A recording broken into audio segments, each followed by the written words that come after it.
EV locally, yes, it is going to play a very key role in the local pollution reduction. The share of EV is going to rise not just because of the government push and the demand and all, but it's really making a value like the total cost of ownership to the customers in a big way. Over the last 3 years, we've seen exponential rise in the charging infra which has been created both by private and public entities. Since last 4 years, I think there is a rapid growth in terms of how the local vendors have adapted towards manufacturing certain kind of parts. If you are able to give great quality products at great price to consumers, penetration is the automatic answer.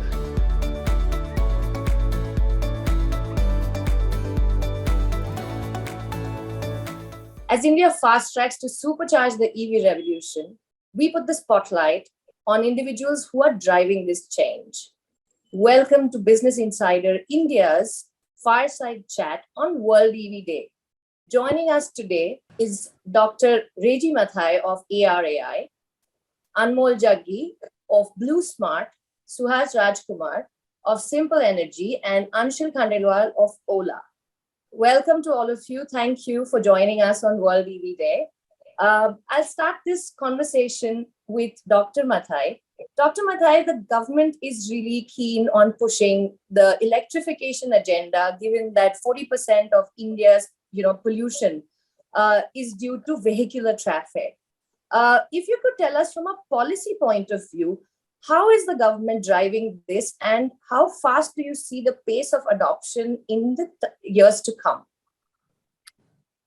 First of all, greetings to all the viewers and the listeners on the World EV Day.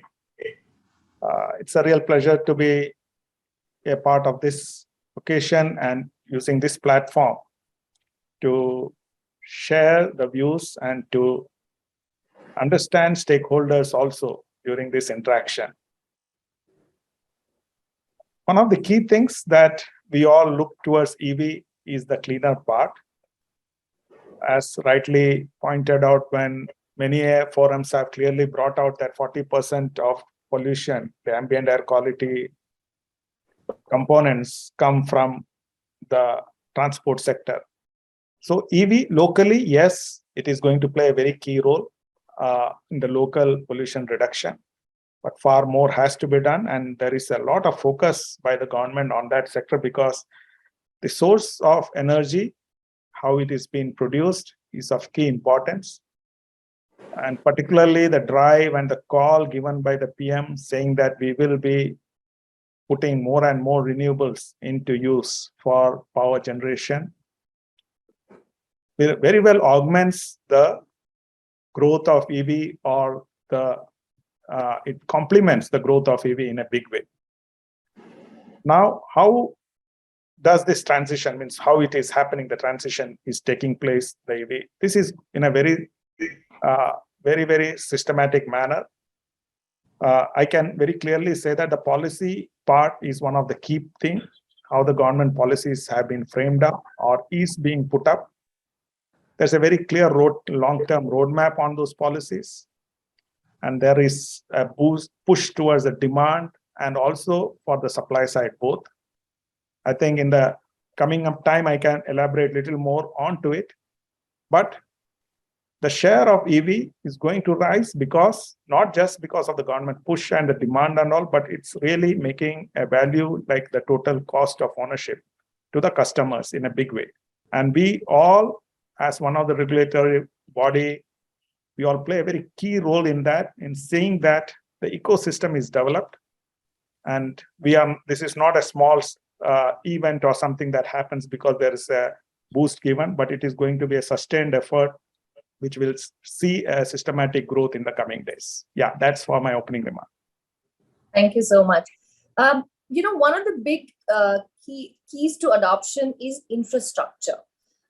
Charging points. I think that becomes a very key driving factor for adoption because range anxiety is a real issue. My next question is to Anmol. Anmol, if you could sort of take us through how is this infrastructure being built so that it facilitates a much faster adoption and transition, so that customers don't have to worry about how will I charge my vehicle, what if I run out of charge when I'm out. If you could take us through the charging infrastructure that's being rolled out across the country right now. Sure. Thanks, Malini, and greetings to everybody on World EV Day. I think from our perspective, when we started BlueSmart about 3 years back, there was almost close to zero charging infrastructure, which was there at that time. Over the last 3 years, we've seen exponential rise in the charging infra, which has been created both by private and public entities. At BlueSmart, we have kind of taken the bull by its horns and said that this is actually not a threat, but perhaps one of the biggest opportunities to create infrastructure which is non-existent and to move the whole economy and the whole country to a low energy, to a low carbon intensity platform. In that perspective, I think what we did at Blue was that we started creating very large scale charging infrastructure. As on date, at Blue, we operate about close to 600 fast charging stations and about 1,800 slow charging stations, which are also open for public for them to come and charge. There are many such companies like Blue which have taken this initiative, and there is substantial amount of charging infra which has been created by other aggregators also. For example, Static, for example, Ola, for example, Charge Zone. So many of these EESL, etc., who have gone ahead and set up charging infrastructure. Today, I think in most of Indian metros, you should have a charging station within 5-6 kilometers of where you are at maximum. And the density of those charging infra is also getting rapidly. So instead of just having one odd charger in your vicinity, today, for example, Delhi and Gurgaon, the areas where BlueSmart operates, we can tell you that there is going to be multiple chargers. In fact, in Delhi, Gurgaon, you could have a charger today pretty much in less than 1 kilometer of where you're staying. That's the density of charging infra, which has already got created in Delhi, NCR, which is perhaps one of the leaders in electric mobility throughout the country. It is also coming up in Bangalore, in Mumbai. A lot of initiatives are being taken. I think it's today more of fleets which should start coming on the roads, more of people who should start adopting electric vehicles. And the key barrier towards there is that how many electric vehicles are we actually manufacturing? Hardly, I think the sale of four-wheel electric vehicles is not going beyond 2,500, 3,000 cars a month, which is not stagnated by the demand which is there, which is stagnated by actually the production capacity that is there to manufacture EVs. All the EV manufacturers are sitting on some 6 months kind of order book, etc., which basically means that more and more EVs can come in. Today, charging guys also need utilization. They cannot just infinitely keep putting up charging infrastructure. There is a lot of charging infrastructure which has come in. We really need utilization of those charging infrastructure. At Blue, we are pretty much confident because for our own kind of 600 fast charging stations, we operate a fleet of 2,500. So we are pretty much able to use our own infra. But there are people out there who are waiting for third-party fleets to come in and actually give them utilization. So today, I think the biggest constraint is not charging infrastructure, but is the production capacity at OEMs, is how I would put it. That's a very interesting point. Good time to bring in our two OEMs into this conversation, Suhas and Anshul. It's production constraints and not the infrastructure. So if you could, both of you sort of take us through 2022 has been a spectacularly good year for EV adoption. I think the growth rates are going through the roof. If you could, both of you would take turns to explain to us the production capacity, and the Ukraine war has only vitiated matters more, but by further accentuating supply chain constraints, inflation in key components and supplies. So all of these things to put together has put a spanner in the works. So what about production capacity and demand? Are you not able to meet? If you could take us through that, Suhas, you could start first if you'd like. Sure. First of all, thank you for having us. Greetings to everyone on the World EV Day. Great occasion to discuss about the roadmap for India in next 10 years or maybe more. So highlighting on the point of what is exactly stopping the rapid growth of adoption, I would agree with Anmol on this fact that it's not infrastructure, it's more of a supply chain issue, and the OEM part of it. If you see the Indian roadmap of EVs in the last 10 years, most of them are outsourced, right? Most of them are based out of China. So China has already figured out a supply chain. right? But the problem with that is that you don't get a quality product out here. So people are not really going forward and buying EVs. So they wanted something different. That's the reason I think Simple exists to solve this pretty piece of problem, that getting quality products, range-oriented products, and something that is built in India and made for India, right? And this brings a challenge of supply chain, because we have to build our own supply chain. We have to start looking at local sourcing, tying up with people who have been catering this industry since last few years. But this comes with its own unique challenges and positioning of a particular OEM, because we don't have a ready-made kind of structure for EVs as such. It is still developing. Since last 4 years, I think there is a rapid growth in terms of how the local vendors have adapted towards manufacturing certain kind of parts or certain kind of support module, etc. Right. So this is something that is going to take some time, maybe 24 months more, for the supply chain to really show some positive signs. Otherwise, irrespective of your capacity, 3 million, 4 million, 10 million, we would still not be able to manufacture at the full-fledged, right? And that is something that will hamper the EV growth going forward. And that's why people like us are trying to go backwards and look at supply chain and empower them more than just putting up a demand and trying to sustain a particular piece of share. And that's where Simple Energy has been focusing on in the last 2 years, where we went about talking to local vendors, plus collaborating them with people who have been working on this since last couple of years, and getting them locally manufactured here, so that we can get rid of the supply chain issues. Primarily, the semiconductor cells have been the vital parts and the most impacted parts. Unfortunately, in India, we don't have that infrastructure as yet. Hopefully, in next couple of years, a lot of initiatives taken by the government of India has been pushing towards locally manufacturing cells and getting chip manufacturing also, hopefully, in India, which will solve pretty much the piece that is missing right now for mass adoption of the EVs in India. Anshul, if you could take us through, because Ola has big plans both in setting up the gigafactory and battery production. So to solve some of the critical component problems that OEMs are facing, if you could take us through, Ola's roadmap, how do you propose to resolve this issue, and what kind of shift are you seeing in consumer behavior when it comes to EV adoption, particularly the two-wheelers? Got it. Let me first take the hi. First of all, hi everyone, and on World EV Day, great to be here. Great points by Suhas, Anmol, and Dr. Mathai also. I think let me take the second question first on consumer adoption towards EVs. I think in the last 2 years, last 1.5 years, EV penetration has grown from less than 1% to 5% of the overall market, which is one of the fastest growths in 1 year. And this is going to increase at an exponential rate year on year. Consumers are not just hungry for great quality products, not just EVs, but great quality products. I think one difference we need to understand is it's not just about adopting EVs, but it's about how EVs actually make the product fundamentally better. It's not just about being an electric vehicle. Of course, sustainability, etc., is fine, but it fundamentally changes the nature of the vehicle itself. And that's what people are excited about.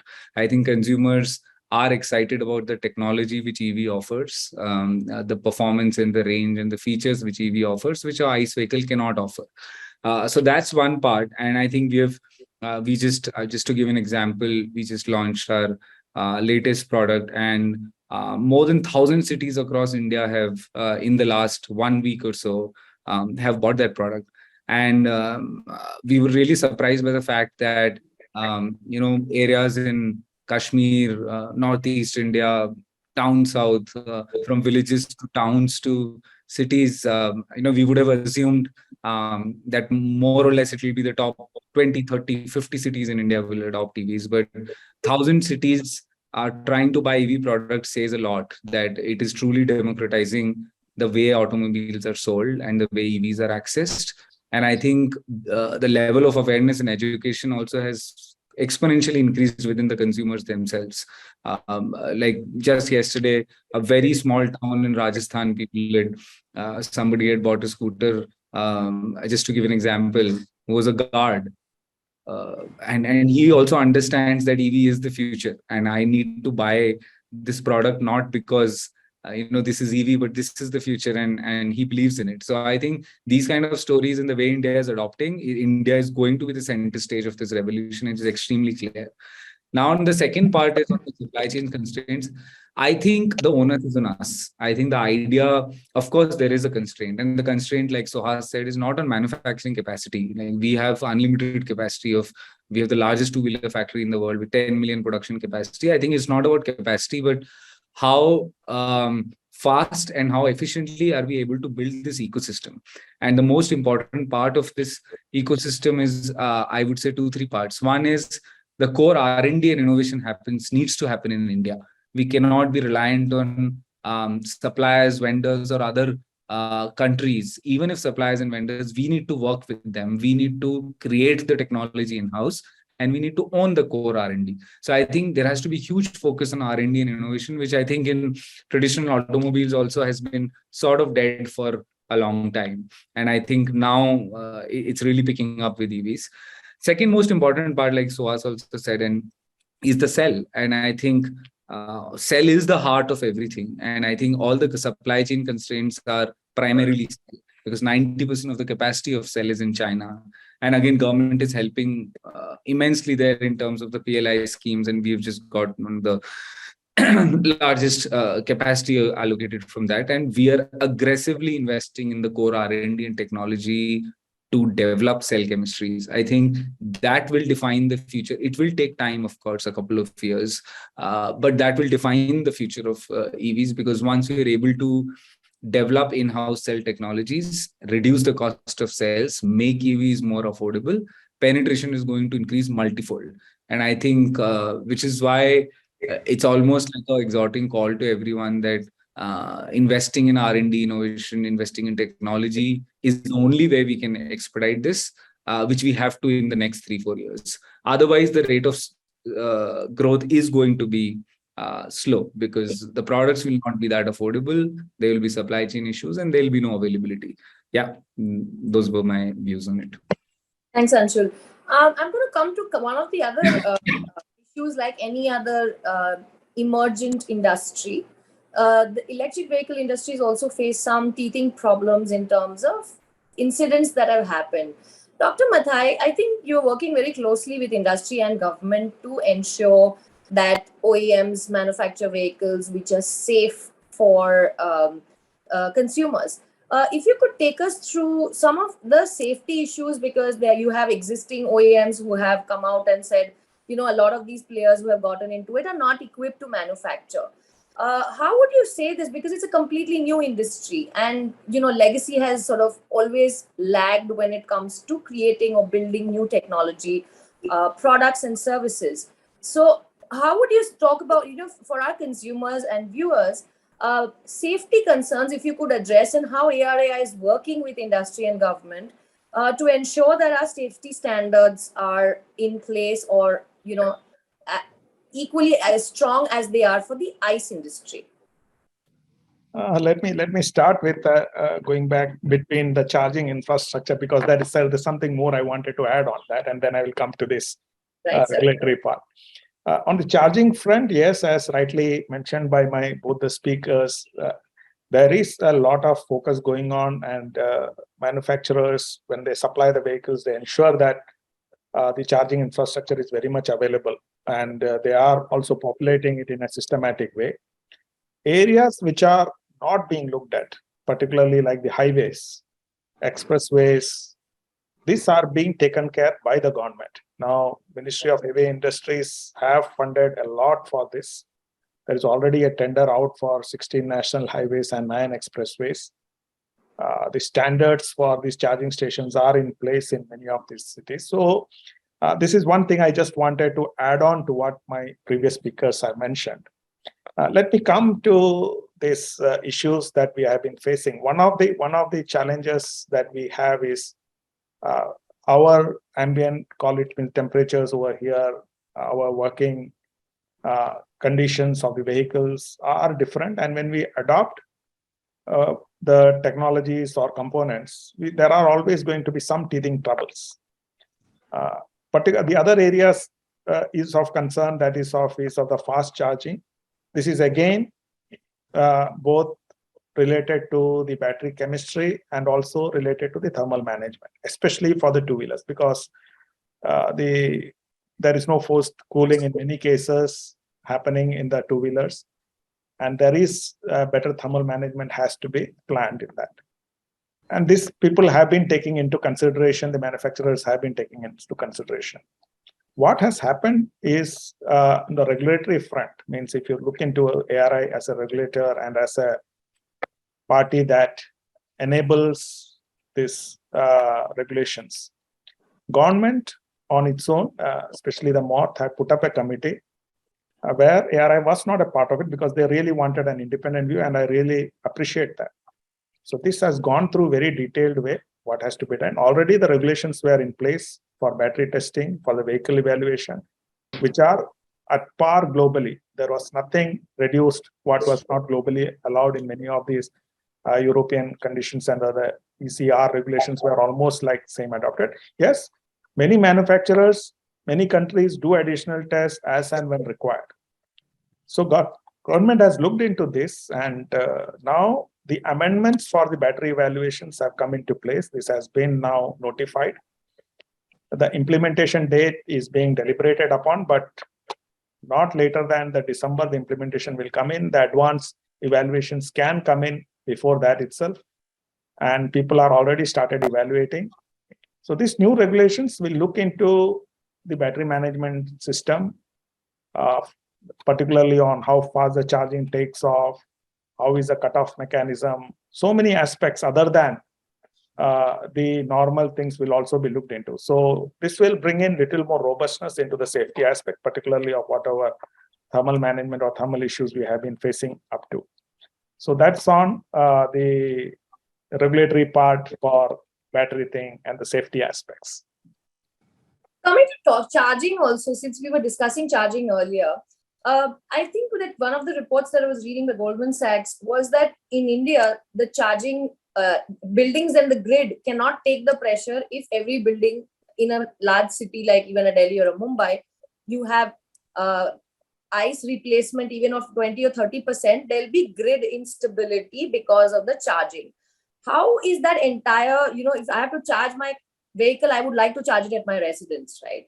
How is that infrastructure going to play out, and from a safety point of view for the entire ecosystem, so that adoption is not hampered because of these issues? What is being done to address that? See, this is a very policy level decision with a lot of calculations being done by Ministry of Power in a systematic manner, because we all understand the challenges, what happens. Now, if you think that a bus depot with 50 buses have to be charged, so necessary precautions or necessary conditions for the grid is taken care of now. So we cannot wait for the grid to be stronger for things to be scaled up. It has to be done simultaneously.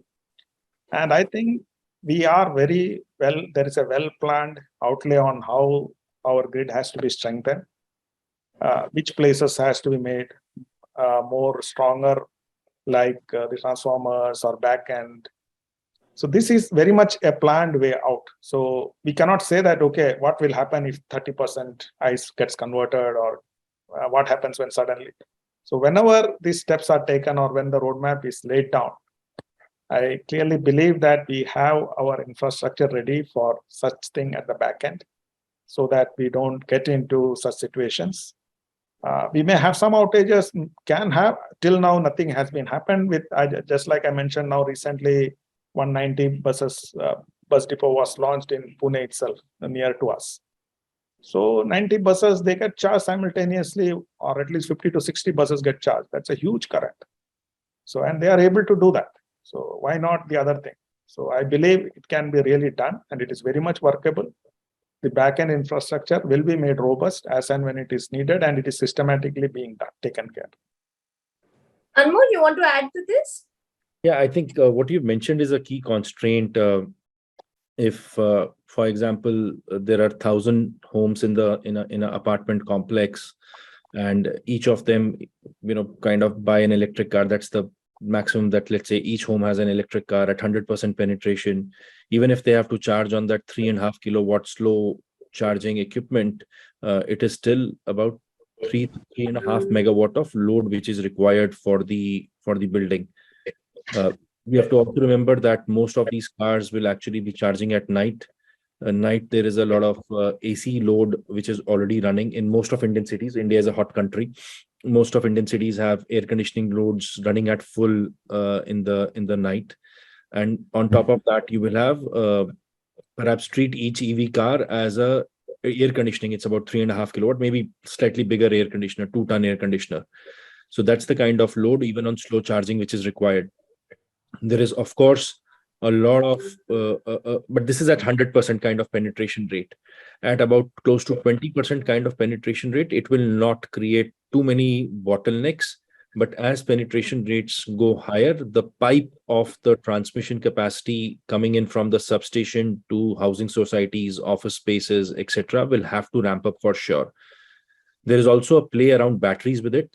You could, because this is a temporary kind of requirement of power and not like a full requirement. And so you could also place in energy storage inside these housing societies, which would provide, and we could store power during the day, either through renewables or something else, and actually dispense power during the night, so that and this is pretty much prevalent now in US, Australia, certain parts of Europe, where it is very difficult to increase the pipe of transmission, but it is easier to kind of place in batteries and use those batteries to actually dispense power during the charging hours. So that's how we see this problem getting solved. I think it is again an opportunity, and for people who can help in decongestion of kind of not just our roads, but also decongestion of our transmission infrastructure, and then create a lot of battery banks, etc., at places where there are going to be high EV penetrations. And we are already started to see, I think this is not new. People across the developed world have already kind of started doing all of this, and we will soon be doing it. So doesn't look like we will get constrained. Only thing is that people like us will have to kind of step up our ante and say that, we will also now be placing battery banks, etc. But this is still a 20% kind of a penetration stage. We're like at least 2-3 years away from that kind of a number. So it is giving us some time to kind of think about the problem and approach the problem more innovatively. But in 3 years' time, I think we will start hitting the ceiling. Thanks for that very insightful comment, Anmol. Anshul, do you want to take this? Because lots of OEMs are sort of working with power companies, etc., to address this whole constraint around charging infrastructure, the right way to do it so that there are safety standards maintained.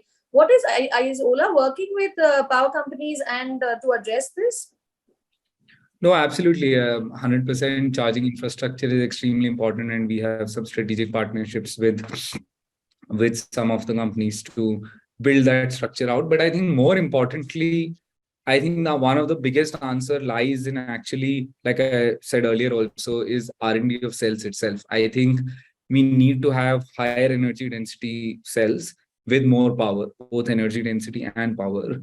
And that will actually reduce a lot of these requirements. The battery pack in the cell, if it is of world-class energy density and quality, is automatically reduces a lot of these things to some extent, and that is something which we really need to work on. I think one other thing which we feel is the need for charging infrastructure is also somehow over-exaggerated and over-indexed upon, because that's the most intuitive thing to say, that range anxiety is the biggest thing. But we haven't experienced this, and we have pretty much almost 80,000-90,000 scooters now on road. While it is extremely important, like Dr. Mathai said, on highways and a lot of other places, consumers are finding their own ways to charge the vehicles. Majority of our consumers do home charging. While it is extremely important, I think it's more important to invest in cells and not focus too much on charging infrastructure as the solution to everything. I think what is more important is, are you working on fast charging and rapid charging technology? Are you working on improving the cell energy density? Are you working on new cell chemistries? I think this is at least 4 to 5 years, 10 years. That's how it will define the next few decades. Yes, couple of years, a lot of players are putting in effort, putting charging infrastructure, and it'll be a ecosystem play, not one OEM play. There will be aggregation of people who are going to put up common infrastructures. Government is supporting a lot in putting those infrastructures. So I don't think it's an individual area to take the, it's more about everybody working towards building it. But I think, like I said, more important is working on improving the core R&D and technology which is cells. Thank you. Suhas, do you want to add to this?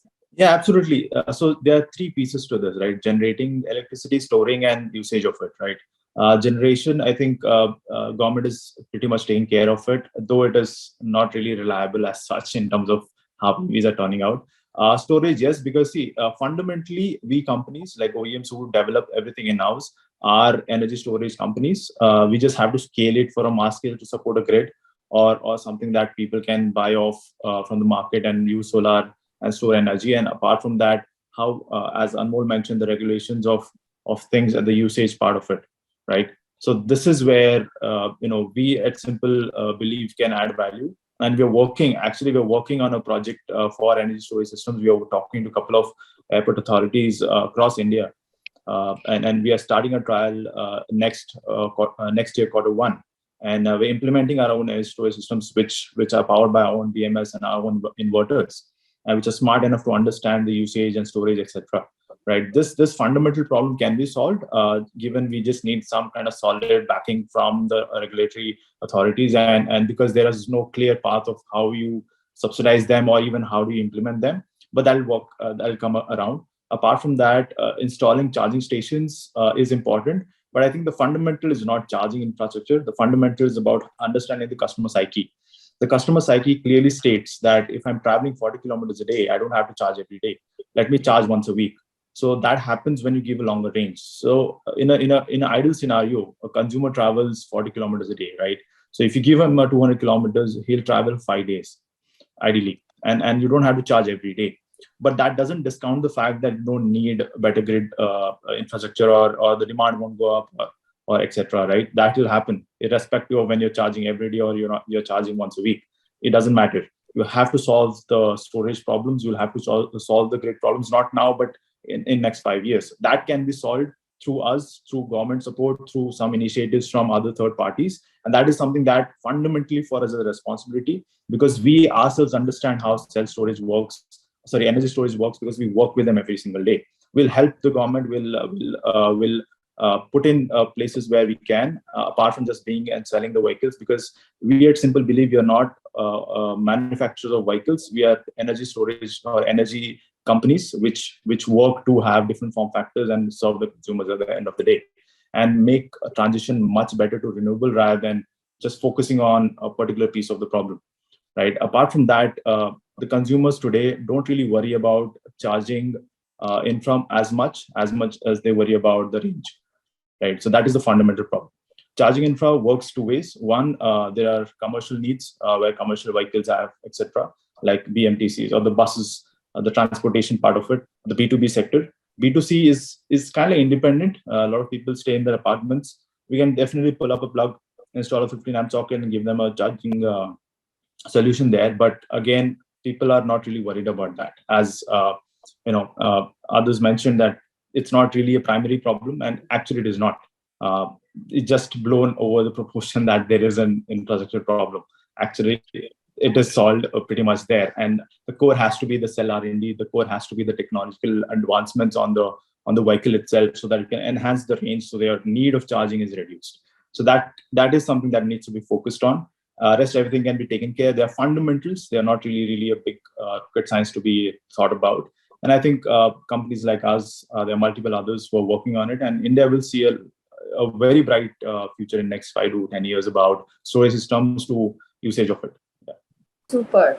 Dr. Mathai, I've come back to you with this to understand that is there only way of electrification replacement with new vehicles, or can there be a way to retrofit vehicles with battery packs, as was the case with CNG and as was the case with existing ICE vehicles, where you retrofitted a CNG kind of a format into them.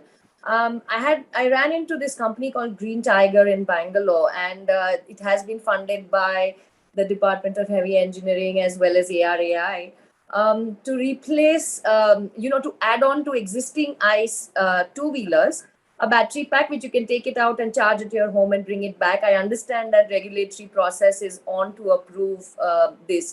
This would be seriously disruptive if this happens, because then the adoption and electrification would get a super leg up.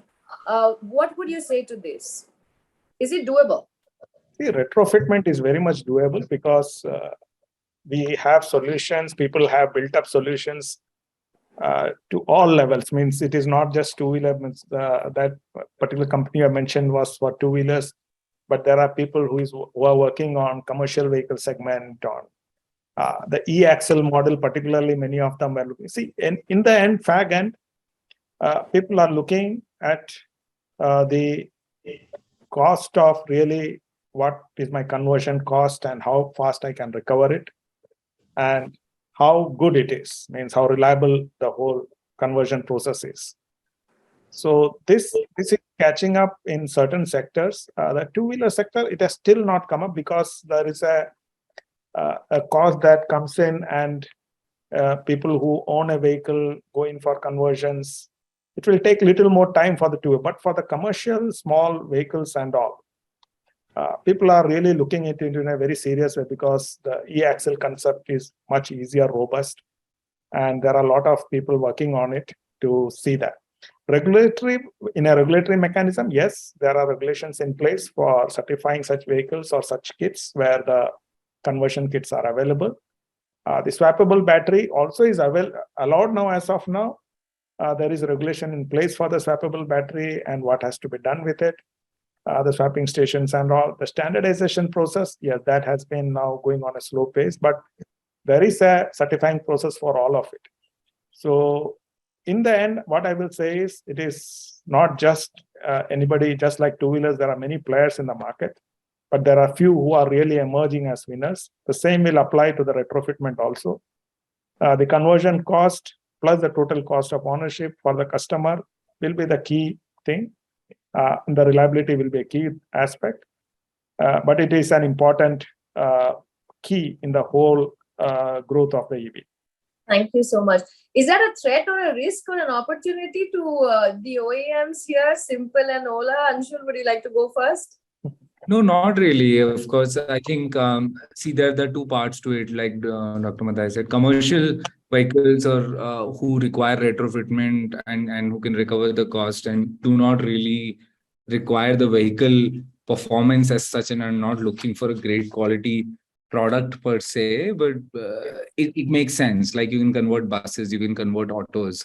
But I think for consumers specifically, like I said at the start of this conversation, it is not just about owning an EV. You're owning a great quality product with better range, better technology, better features, fundamentally different product. So I think conversion of two-wheelers to EVs, I don't see that happen. I think with time, the cost of EVs with R&D and technology is going to come down, and in the fundamentally, given the product is multifold better than what is existing, I think adoption of new vehicles should be extremely easy. Also, right now we just started most people have started at top of the pyramid and trying to build premium grade quality products, and all the affordable EV products right now are being imported from China and Japan, China primarily, which are extremely poor quality products. I think with time, we would be launching those products extremely very, very soon in the next couple of quarters. We need to get down the pyramid and build more affordable electric vehicles across the spectrum. And I think that should definitely drive adoption. I think conversion kits, we feel that at least for consumer facing vehicles, I don't think that's the that's a mass way to go, and people are going to adopt it. Right. Suhas? Yeah, so commercial vehicles definitely, because we believe one solution is not going to solve everything. There are multiple solutions. It is application on each sector. So it's definitely that. Consumer side, definitely not, because see, vehicles come with an efficiency, right? End of the day, you don't just want to consume electricity and sit with it and just expense it out at the rate of any part of efficiency, right? You need to start looking at the fundamentals, that if I'm taking A, I'm giving out B, right? It cannot be just etc., right? You need to tap that, otherwise your energy needs will increase, right? You can never shift to a more sustainable part of it. So when you go to a retrofit part for a consumer sector, the problem is efficiency, right? The EVs are fundamentally different. They need to be designed different. They have their own criteria of manufacturing and designing. We cannot just retrofit them completely, and that's the part of efficiency that we look at.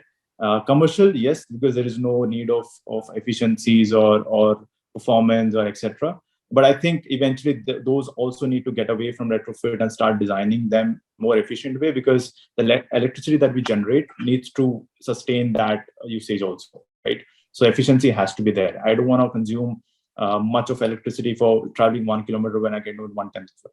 So that's part of our agenda, that we want to solve the efficiency problem, so that the cost comes down, viability is improved, and we don't have to really rely on retrofit. But as of now, it's a good solution to go with, and that solves the rapid problems of the commercial industry. And I think it's a very good way of changing the way we start traveling or commuting in terms of last mile deliveries or etc. And I think that will add on to the adoption of EVs and make people understand how EVs really work. And then maybe a few years down the line, when OEMs really start manufacturing low-end vehicles which are much affordable, I think the transition will be smoother then. Super. My last question before we call it a wrap is actual penetration. There are multiple numbers which are being tossed around, that penetration will reach 39% to 40% by 2027. We'll have 1.4 million electric vehicles on the roads by then. Dr. Mathai, where are we right now, and where are we likely to be in 5 years' time? See, I'm very poor with the numbers, let me be very frank, but neither I really am much concerned about how the numbers are growing. But what I want to say, that what we are founding it on means, just like most of my speakers was mentioning, we have a real robust mechanism that we are not slipping, or we don't get into any tricky situations where we fail to deliver on the satisfaction of our customers whom we are delivering to. As one of the key stakeholders in that, as a regulatory mechanism, we have to be very proactive in that. We can't keep on waiting for government or somebody to statutory authorities to start making comments on it or looking into it. But as people who are responsible, who are going to put it into place, see, if you want these numbers to be achieved, we really have to show that this is really a good, it's a much better substitute than the IC engine in many ways. So that statement now clearly is being seen in well written in many places. So you can see many of the IC engine manufacturers clearly bringing out their long-term roadmap, saying that, okay, this is how we are going to evolve in the long run. In 10 years, what is going to happen and all that. So the growth part, once you see the figures, you can clearly see how those numbers are matching, growing in respect to EVs versus the other numbers. Yes, the base is different. So the percentage may look a little skewed towards the EV, the faster than the bigger numbers in percentage. But if their year-on-year growth, if we can just map, that's what we used to do once in a while. We see it tapering off in a way. So something else is taking that space. So it is very clear that the EVs are in a big way taking up that space, and people are slowly transitioning towards that. Means even the manufacturers are accepting it and they are moving into it. So the bigger numbers, as you're rightly saying, will not be a big surprise if we reach to that stage, although it may look very too big now, because the last 1 year, the way the three-wheelers particularly showcased that almost 49%, 50% of the three-wheeler segment that was registered was EVs in that case. As I mentioned, the two-wheeler base is too big, about 2 crores vehicle, 20 million vehicles come in. So the base is big, but I will not be surprised when that also will start shrinking and you can see a bigger chunk of EVs coming into play in that place also. Super. Any of you, the rest of you want to take a shot at penetration levels, Anmol? Yeah, so I think on EV penetration numbers, it's numerator and denominator, so we can figure that out. The whole thing is that at what is the inflection point at which EVs will enter everybody's life. On the four-wheel side, our clear thought is that we are looking forward for OEMs to give us cars which are, let's say, 250 kilometers in range and sub 10 lakh rupees. I think that's the price point. For example, price point for telecom was when incoming became free and calling became at 1 rupee a unit. Telecom just boomed at that time. Solar energies boomed when the cost of energy is gone below 3 rupees a unit. Electric mobility will boom when we get a 10 lakh rupee car and with a 250 kilometer range. I think that will be the sweet spot at which the inflection point will turn, and it will be a mass product rather than a niche product. So we look forward to working with OEMs, etc., to kind of build these kind of products. And that's the time when we will not even talk about penetration rates, because at 10 lakh rupees, 250 range, it's perhaps going to be 100% penetration rate. Super. Suhas? Yeah, I think two-wheeler will see 400 to 5% growth. I think by 2025, I think we'll have at least 10% of the market share, the current one. I think a million units for sure. That's what we anticipate the to be. That's conservative again, depending on how the market traction, because it's surprising us since last 4 quarters especially. The growth has been exponential. And again, I want to take this opportunity to also congratulate Arai and Mathai, that the regulatory things that have come in, the battery safety standards are amazing. I think been a very, very amazing one. We were more delighted to look at the new standards, and we were waiting that the standards come out very soon, that we just go out there and just start putting it out. And I think the implementation, as he clearly mentioned, no more than December. I think that's great thing for EV, and I think a lot of good EVs will come out after this standards are implemented, and I think the consumers will be very happy. At the end of the day, the consumers are the gods, and I think what we are looking at is satisfying them, and this from the government will definitely push, but the fundamentals start with us. So we have to think of quality more than the government have to, and I think that is where the agenda is. The new standards, if you go in depth, I think we solve that fundamental problem of thermal runaway. And I think I want to congratulate the government and Arai especially for implementing this and getting this in a very short time. And I think we are looking forward on that part. Thank you. Anshul, quick shot at it. In terms of penetration, we're running out of time. So if you could quickly run us through, because you are building massive. Yeah, sure. We think that we're definitely underestimating the speed at which it's going to grow, and you'll see it probably this month itself and the next couple of months. I think in the next 3 to 5 years, and that at least our goal or rather mission, which everyone has to work towards, is practically 100% penetration. And like Anmol said, and to him, 10 lakh rupee car, 250 range, you are going to get it very soon. That's something which I think from us for sure. And I think the idea is it's up to OEMs and the entire ecosystem, of course, but primarily if you're able to build at the end of the day, it is very, very simple. If you are able to give great quality products at great price to consumers, penetration is the automatic answer. So it's not like it's some rocket science as to how will it increase. You just have to give great quality products at a great price. And it sounds simple, but of course, there's a lot of complexity behind it. But I think in the next 3 to 5 years, India is going to be the most penetrated. Probably, if the way government is working is extremely commendable. I think the strongest support system in the world, one of the strongest, I think, and which is extremely delightful to see that we are at the forefront of it. And without India's electrification, world's electrification cannot happen. We are a very core part of, for that to happen, India has to happen. And I think if it is so important, our belief is going to happen because all of us are working towards it. So, Professor, I have to wrap it up and takeaways from today's conversation. It means that I think there are some temporary short-term blips in this journey because of largely factors which are not in the control of either OEMs or domestic issues. EVification is its time has come. And there's no going back on that. With industry support, with government support, and of course, regulators like ARAI, I think, have really done a commendable job. Infrastructure is being rolled out by third parties who are working closely with OEMs and the government to roll out on an as is required basis.